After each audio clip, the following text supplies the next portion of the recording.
This is RJ Carbone, and you're listening to BD4. Anthony for three. Bang! That one goes this one by Mattingly. Oh, hang on to the RJ Barrett does it again from downtown. He is just tearing the Orioles apart. It's good. Randall gets the bounce, and he ties the game. Houston ducks under. Got it! With 8 left. Up and ran. Slam the other way for Aaron Judge. Penetrates, creates, and showing some dexterity as well with the left hand. Yankees win. The Yankees win.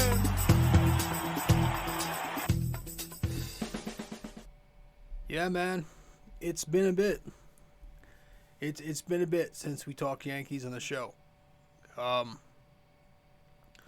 Gosh, I want to go back maybe 4 months, 3-4 months. I want to say 4 months.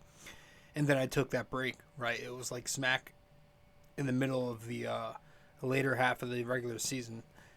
I just stopped. And I guess when you're a team that's expected to do so many big things, and, year after year, we're kind of getting this similar product, underachieving to our standards, it's kind of hard to stay motivated to talk about the same thing when you know it's going to be the same thing in the end. You know what I mean?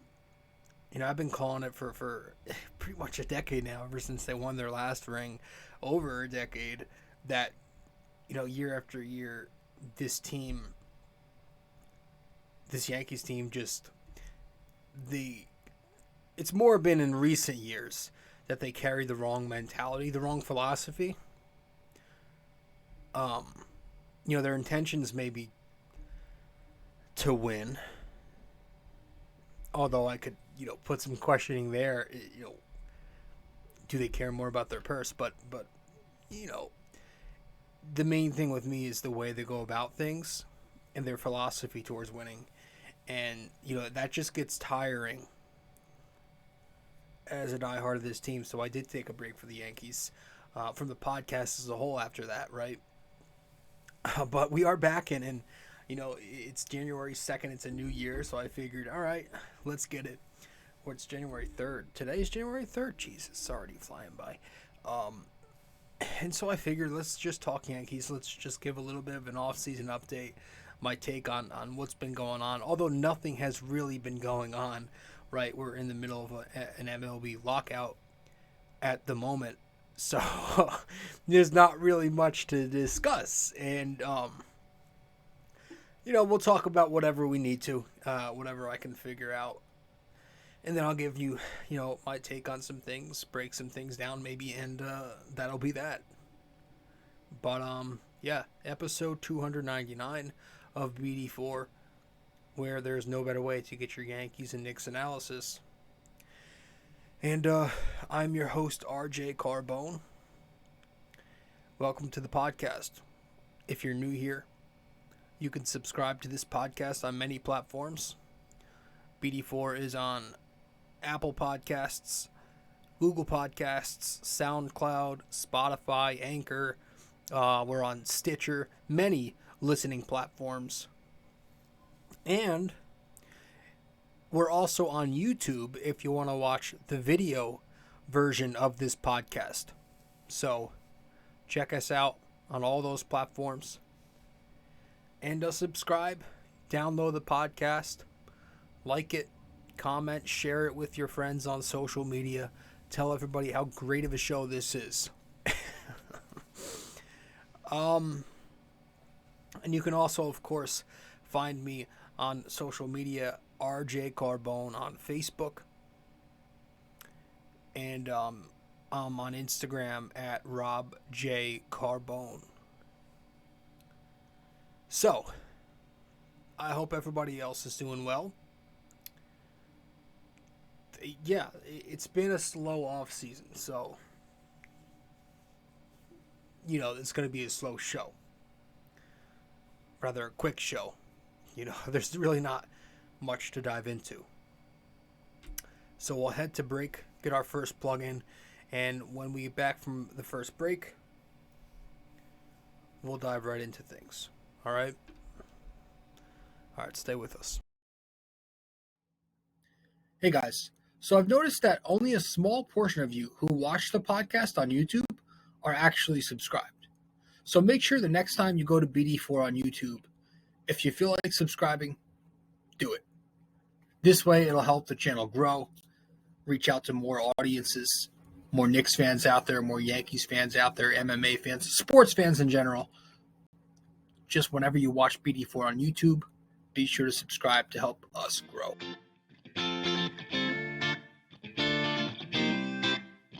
So if you guys want to follow me on social media, be sure to do so right now. I'm on Facebook at rjcarbone, and I'm also on Instagram at rjcarbone. Once again, if you want to find me on Facebook, that is rjcarbone. Instagram at robjcarbone.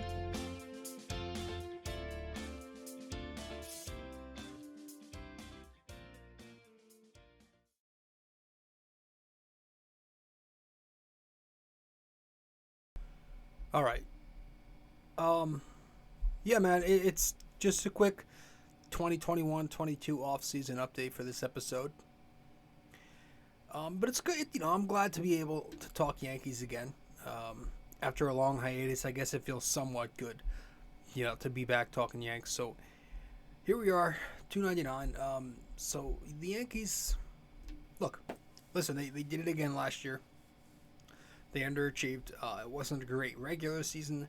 They somehow managed to get the wild card game, and they lost in that one. Did they lose that one to Boston? Dude, my memory's so fogged up at this point. But I just know they didn't go anywhere. And I'm looking at this roster. Third base, I guess you could say you've got that locked for the moment. Gio Urshela is going to be back. Gleyber Torres obviously made this switch. The Yankees couldn't take it anymore. Even them, for as patient as they were with him at shortstop, they moved Gleyber Torres over back to second base. So that's a position we don't need. It's occupied. And then you just have to go to the outfield. You got Stanton, DH / some outfield now. And then right field, you've got Aaron Judge specifically. Really, you have a lot of needs everywhere else, to be honest with you. Going back to the infield, you've got needs at shortstop, catcher, first base. I'm just jumping around here. In the outfield, you've got needs in center field, in my opinion. And then, you look at your arms. You need some bullpen help. You need starting rotation help for sure. Your number 2 pitcher, Luis Severino, but, the guy missed, 3 consecutive seasons. He's pitched maybe 7 games in the last 3 seasons. I'd have to look at the stats, but it's not a lot. It might be less.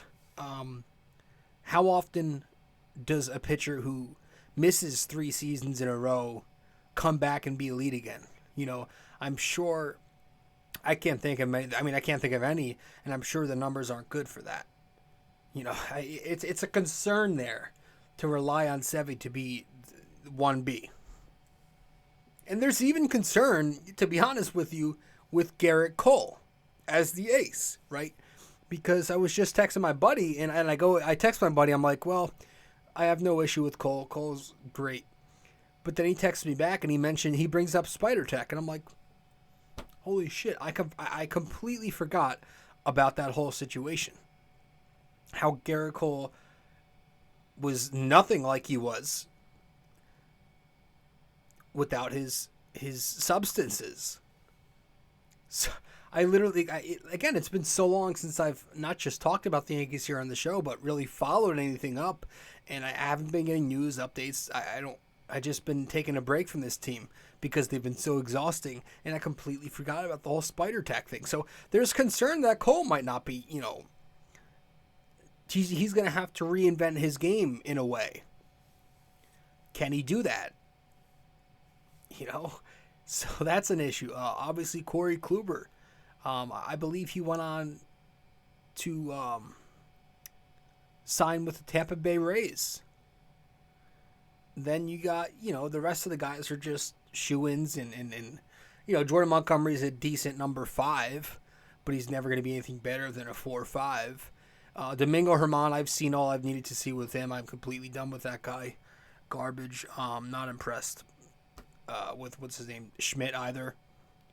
Not too impressed there. Davy Garcia, he was once promising. There was always the if question about his height. He's looking more and more like he's not going to be that guy.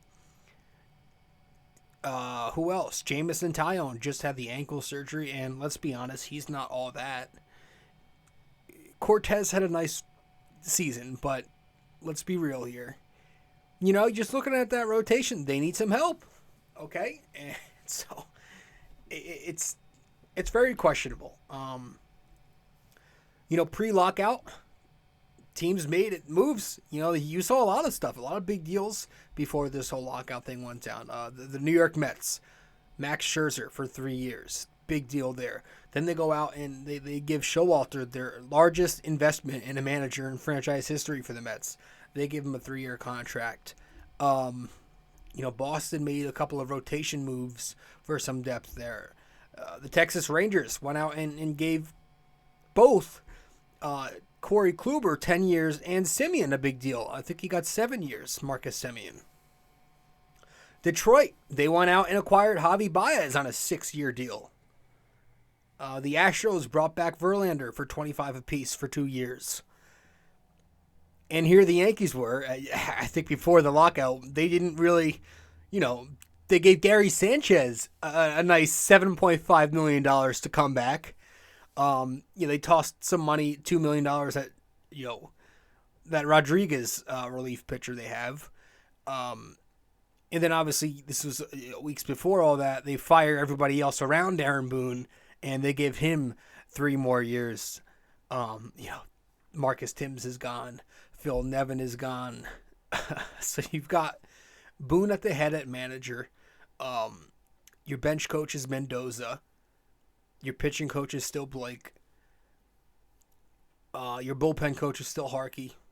Your hitting coach is now this new guy, Lawson. You've got Chavez, Eric Chavez. I remember watching him, former Yankee. He came over after his prime stint with the Oakland A's. But he's going to be an assistant hitting coach along with somebody else. Third base coach is Rojas. You've got the first base coach, Chapman. And then still the same guy, catching and quality control coach is that Swanson guy. Now, I was watching the Michael Kay show. Okay, it was a clip on it on YouTube. And he was bringing up some good points. And he was talking, he was showing a clip in the show where he was interviewing Boone, on a media conference. And, he was discussing with Boone about the Nevin firing and how, Kay was saying how Nevin said it wasn't an on-field thing that got him fired. But it was more about Nevin's slight pushback on the analytics use that the Yankees are so in favor of. That Nevin was for analytics, but he still wanted a balance, and the Yankees didn't like that. And so, Kay asked him about that. He asked Aaron Boone, and Boone basically gave him, watching his response, it was just the same old BS that you get from the Yankees, which is just a whole bunch of nothing. Just splurring out words and fillers. So, go watch it. It's a joke. But Kay made some good points on the show after. He was saying how, the Yankees just gave this guy 3 years. They gave him a deal. He's not going anywhere, Boone. So he had some legs to stand on there and keep Nevin around. So, it goes to show that this Boone clown, he's got no spine. He's here as a puppet to be bitched around like a rag doll. That's really what it is. And he's for the analytics. he's going to have to follow the numbers or die type of philosophy. And so he's under their strings 100%. And that's it. It's. I'm just tired. This is what I was talking about. How I'm just tired of all that junk. This analytics everything junk.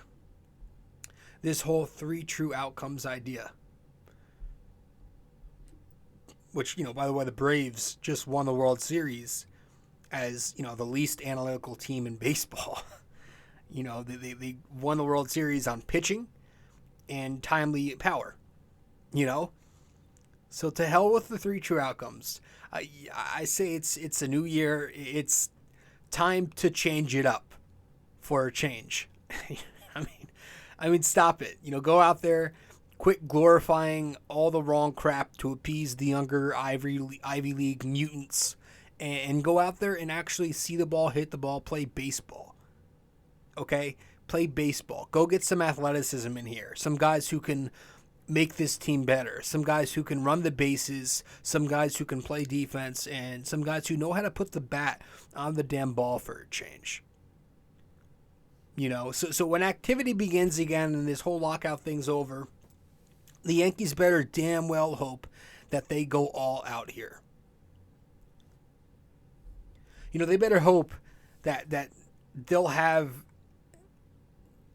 a hell of an offseason for whatever's left. Because the longer this lockout goes on, the less time they're going to have. So hopefully Brian Cashman right now, Cashman is doing his homework and setting things up here. I don't know what the rules are during lockout, if you're allowed to reach out to other GMs. I don't see why not. How do you even monitor something like that?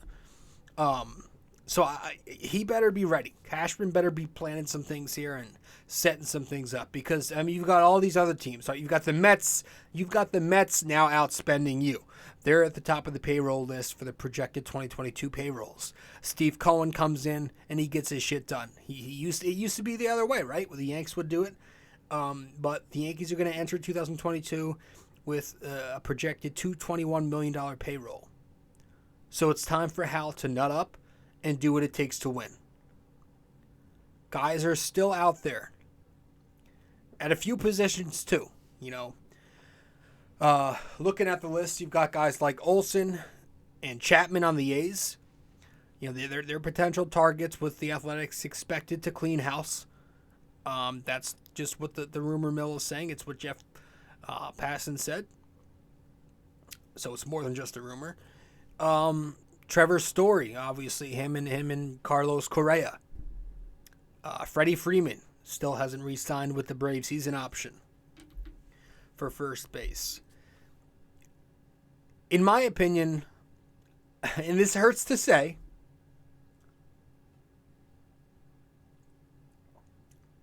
I just want to win at this point. I just want to win. I want to get back to being the bad guys and winning. And so I don't even think I have to say the name. You probably already know what I'm about to say. The guy I want is unfortunately Carlos Correa. Trevor Story's a nice player. He's a very good player.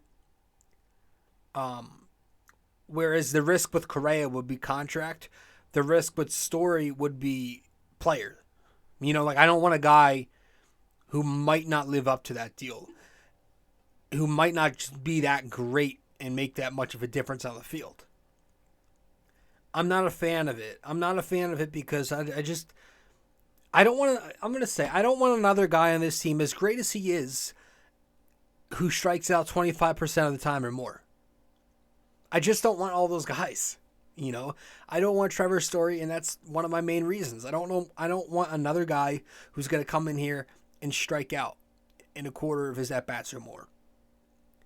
Same thing with Matt Olson. Now, Olson's under team control for 2 more years. But it's the same shit at first base, though. Yeah, he's a Gold Glover, and he's got lefty pop. But you know what we said that for? We said that same bullshit. We wrote that same narrative for Joey Gallo. And Gallo's, I'm sorry, I'm not a Gallo fan. You all know that. He's been awful. I don't want any more high strikeout guys. Also, I don't buy I know that Matt Olson had a better 2021 in terms of his K rate. It dropped all the way down to 16%, but I don't buy that given his resume of being a high strikeout guy every year previous to 21. There's the idea of trading for Matt Chapman to come in here and play shortstop for a year before his contract is up. Chapman's been pretty mediocre, to say the least, at the plate the last couple of years, man. And he, too, cannot really put the bat on the ball consistently. There are some strikeout concerns there. I would love Freddie Freeman. I could go on and on all day about how I would want Freeman and how he's the perfect lefty pop for this stadium. First baseman. I mean, he's literally he would make, you can envision, right, Freddie Freeman in a Yankee uniform. He's got the professionalism and he's got the play style. You could see big postseason home runs from him. But, however, I think eventually Freeman winds up back in ATL. I do. I just think he's going to get the hometown discount and he just won the World Series. In my opinion, it's either that or he's going to hang it up. But I don't see him going anywhere but Atlanta. But yeah, I think the obvious answer here, unfortunately, the obvious answer is you have to go big here on Correa for the Yankees. That's what I would do. I want Carlos Correa. I was reading about it a bit, and apparently Houston, this was back around maybe early October, maybe in November, where they offered him a few contracts. 120 across 6, which is 20 AAV. That was declined.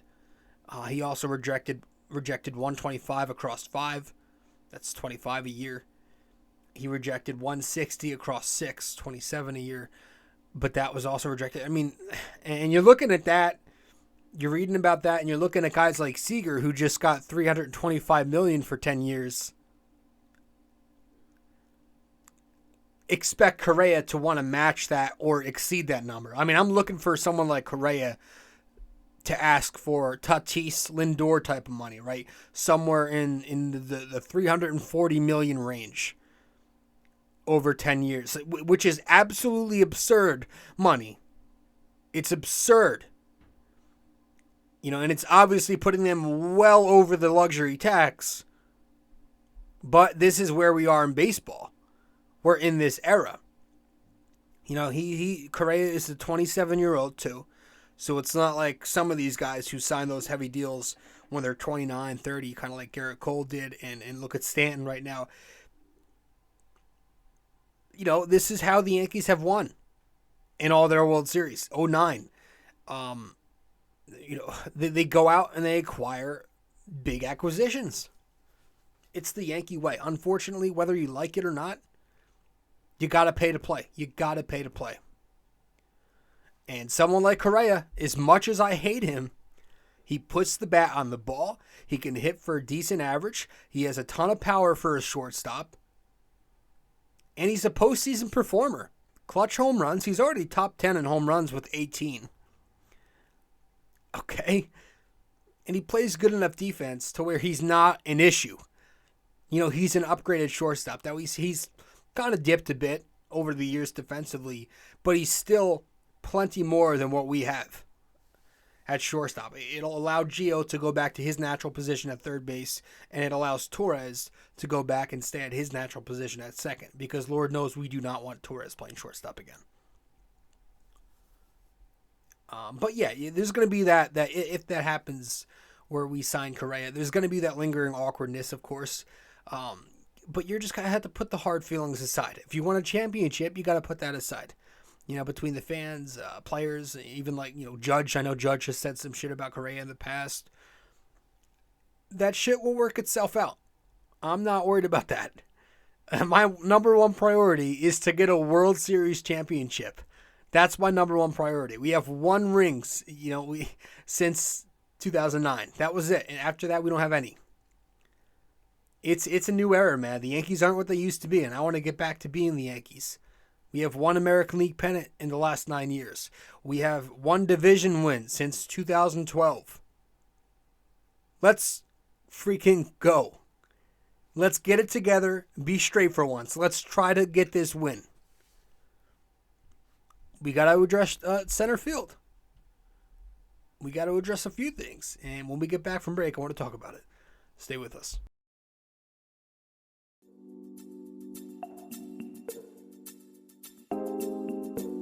So BD4 is on so many platforms to listen to. You can listen to us on Apple Podcasts, Google Podcasts, SoundCloud. You can listen to us on Spotify. You can find us on our sponsor, Anchor, and many other listening platforms as well, wherever you get your podcast. But we are also available to watch on YouTube. So if you want to watch us on YouTube, go subscribe there. But if you prefer to listen to us, again, many listening platforms. Just be sure to subscribe, download, give us a rating, a review, comment, share the podcast, and all that fun stuff. This is BD4, where there's no better way to get your Yankees and Knicks analysis. Hey guys, I hope you're enjoying this episode. But first, I also want to let you know I have another blog. The blog I'm writing for is on ultimatesportsnetworks.com, titled The Bomber Bacher Blog. If you want to go subscribe to this blog, you should do so using my promo code 6A2841ERJC. Using that, you'd get a discount, $7.99 a month, to get the best Knicks and Yankees opinionated content around. Once again, guys, the Bomber Bacher blog on ultimatesportsnetworks.com using promo code 6A2841ERJC, $7.99 a month.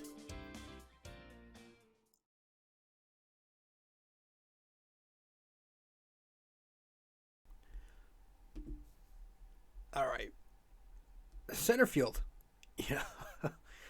I still like the idea of getting trying to get Ketel Marte over here.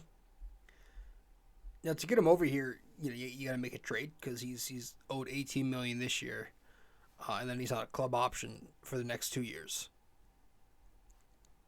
But at this point, I mean, you look at our outfield, or center field. Aaron Hicks.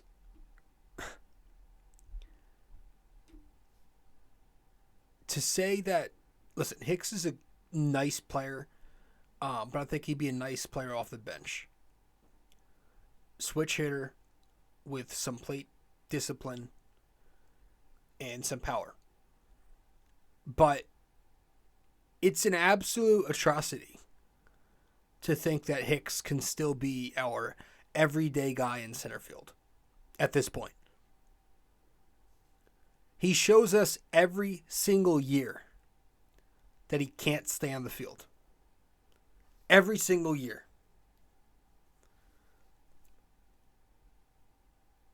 Lately, it's the elbow now, which has not been the same. His throwing arm has not been the same since the surgery. But every year he's hurt, and even when he's back on the field, he's dealing with the injury while he's playing, and so it affects his production. So I think at this point, I would like to get a center fielder in here. Not that I'm saying the Yankees are going to do this, because I still think they're in love with Hicks. But it'd be nice to get someone like Ketel Marte, right? He's a toolsy player. He can play anywhere on the field. He's a good utility infielder, but he can play some center field. He puts the bat on the ball. A few years ago, he hit 30 home runs, so there's reason to believe he can bring back that type of power in Yankee Stadium. Good switch hitter. Bring him over here who plays defense. I would try it if you could figure something out. Maybe throw Domingo Germán in a package with a couple of our topper, higher up prospects. I don't know, something. His issue is actually health too, so you got to be careful with what you give up. But just an idea of throwing out there. In the pen, we got to try to make some, moves in the pen. For a couple of years now, I've really wanted Josh Hader. I really do. I think he's top notch. He's making $8 million this year before an arbitration year in 2023. Man, I think he'd be a really good, flamethrower lefty out the pen. He's an elite arm. I would take my risk there. Just, a couple of players on my wish list there. But it's funny, right? It's pretty funny because I can totally see the Yankees using the luxury tax excuse once again this season. With Garrett Cole, with Giancarlo Stanton, with Aaron Judge now due for a contract too, I can definitely see them throwing that BS out there and, maybe renting Matt Chapman for the year to play shortstop or going the route of waiting for Volpe or Peraza at some point in the season to play shortstop or even acquiring someone but having it be like, what's the kid's name? He was with St. Louis. Paul DeJong. You know what I mean? Just something that is a move just for the sake of saying, hey, look, we made a move for a quality player. And if that's all the case, this new hitting coach, if we don't do anything and get someone like Correa or make a big splash like that, this new hitting coach, this Lawson guy, he better be some friggin' magician. Because he's got lots to fix here if we just stand pat for the most part. Let's not forget that. You look at DJ LeMahieu. He was bad last season. You look at Gleyber Torres. He's been bad for a little bit now. You look at guys like Gary Sanchez. He's been bad for a little while now. Joey Gallo came here. He's always sucked, in my opinion. He came here and somehow sucked more than his usual suck. So this Lawson guy better be a lot better than Tim's was, especially if the Yankees are to pass on Correa and not want to pay him the $300+ million that he's going to command. But let's go, right? We're at this point. We got to go. We got to get moving here. We got to start making some moves. Prospects are prospects. Honestly, if the offer's on the table, I'm dealing anybody I can. There's also that international, Jason Dominguez. I like him. I want to give this guy a shot. But, if there's an offer on the table that really, really helps the Yankees, and I'm talking a top-notch offer, and he's included in it, so be it. There's that kid I'm hearing about, this international prospect, the top international prospect out there, which I don't think the international pool is affected by this lockout. And the Yankees are expecting to sign him when the pool opens. It's this 17-year-old Roderick Arius, if I'm pronouncing his name correctly. I took a few notes on him down here. He's the top international prospect. He's a shortstop. And from what I was reading about, he's got all of his tools are right now above average on the 2080 scale. If you look at that 2080 scale, his hitting is a 60. Average is 50. His hitting's a 60. His pop is 55. He's got 55 run, a 55 arm, a 55 in the field. Overall, he's a 55. And I was reading the scouting report on MLB.com talking about his fielding. I read that it's very accurate and effortless, that he's able to get the throw off quickly. He's got a strong arm from all angles. He's got good footwork at shortstop, soft hands, and he's got pretty good range. Above average range is what I read. At the plate, he's an above average bat. He's a switch hitting bat with very good bat to ball skills, good plate recognition, good strike zone awareness. Doesn't swing and miss often, and he's got power from both sides of the plate, especially the right side. But when he hits from the left side of the plate, he's got some good opposite field power. On the bases, they say he can score from first on a double, score from second on a single. He's got good speed, good awareness. So, I'll take it. But if I'm, trying to improve my team right now. And an offer is on the deal. And if we end up signing this kid, Roderick Arius, and if he has any value in a trade, I'm doing it, man. Him, Dominguez, even Volpe, who's a kid from Del Barton, which isn't too far from where I am. I'm willing to win. I'm willing to. These are prospects for a reason. Not every single prospect is going to pan out. How often does that have to happen to us before we learn? I mean, that could go off and name a million names. I could have a whole list for you, of guys that we thought were going to be big time, but never panned out. Chance Adams, Clint Frazier, Justice Sheffield. I could keep going. But it's time, and it's looking like Torres and Gary are regressing each year, by the way. But I want to win now. There's no more prospect hugging for me. There's no more worrying about the lugs tax. Go out there and be the evil empire. Be right back. A custom wall tapestry is a surefire way to uplift any room's aesthetics with a personal touch. This 100% polyester wall tapestry comes with hemmed edges for extra durability, while its mildew and water-resistant properties ensure years' worth of decorating bliss. The advanced tapestry printing techniques guarantee crisp detail even for the craziest of designs in any of the multiple size choices. You can select a size of 26 by 36 inches, 51 by 60, 68 by 80, and 88 by 104. These wall tapestries usually ship in 7 to 10 business days, and the price ranges from $24.99 to $69.99, all dependent on the size you select. The Bomber Bacher blog wall tapestries come in orange, gray, and black.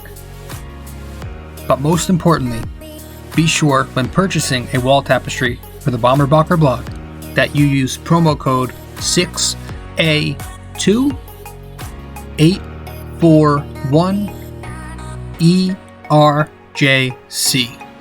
6A2841ERJC. Just go to ultimatesportsnetworks.com and click on the Shop MVP tab, searching the Bomber Bacher blog. And there you have it.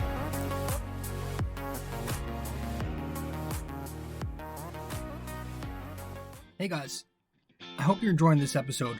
But first, I also want to let you know I have another blog.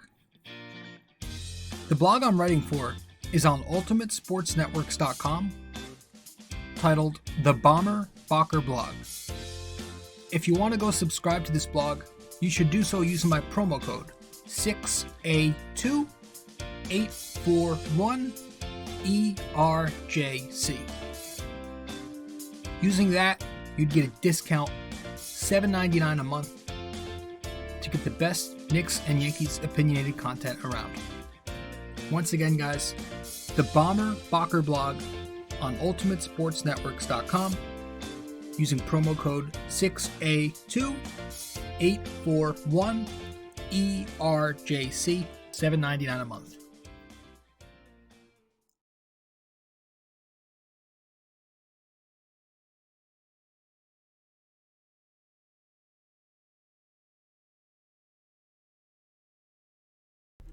All right, so let's wrap this thing up. Let's get to the NYY-NYK question of the day for tonight. For this episode 299.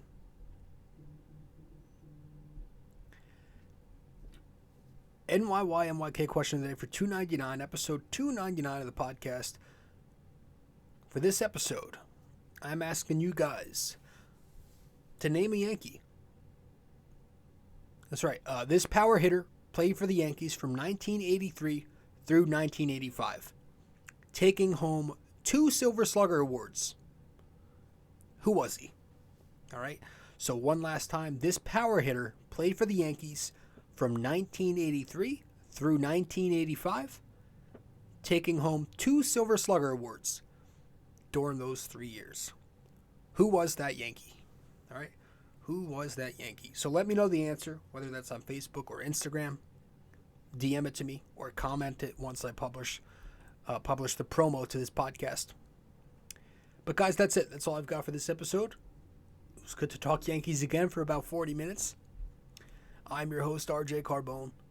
Episode 299 of the podcast. I'll see you in 300, which will be out by Wednesday. The latest. Where we talk Knicks. We go over that boring team again, too. So it's two very fun teams at the moment in New York. And the Yankees and the Knicks. Good Lord. See you next time. All right. Ciao.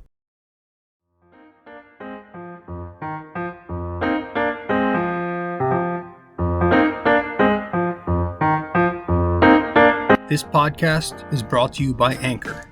It's the best way to make a podcast. Download the Anchor app or go to anchor.fm.